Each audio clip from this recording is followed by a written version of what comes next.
এই রমজান মাসের এমন একটি রাত রয়েছে যেটি হাজার মাসের চেয়ে উত্তম। সুবহানাল্লাহ।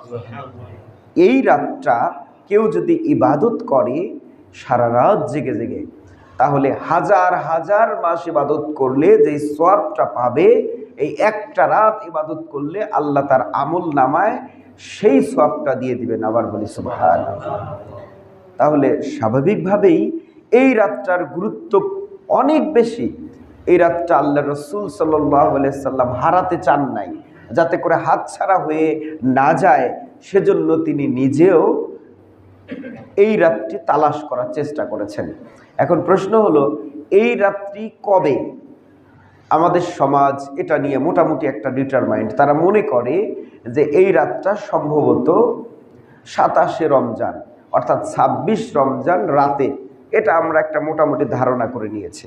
আসলে এটা 26শে রমজান রাতেই যে হবে এটার কোনো নিশ্চয়তা নাই, গ্যারান্টি নাই। এটা কবে হবে সেটার গ্যারান্টি আল্লাহ রাসূল বলেছেন, সে রমজানের পর থেকে বেজোর রাতগুলোতে তোমরা লাইলাতুল কদর তালাশ করো। এটা আল্লাহ রাসূল বলেছেন। এ কারণেই আল্লাহ রাসূল রমজানের শেষ দশকে ইতিকাফ করতেন, যাতে করে এই রাতগুলো জেগে জেগে আল্লাহর ইবাদত করতে পারেন।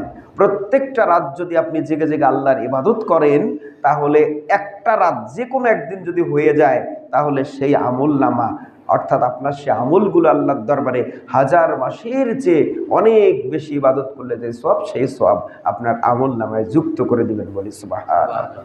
তার মানে এই একটা রাত পাবার জন্যই মূলত ইতিকাফ করা হয়, করতে হয়। এই জন্য আমরা চেষ্টা করব যে যার জায়গা থেকে অবশ্যই ইতিকাফ পালন করার।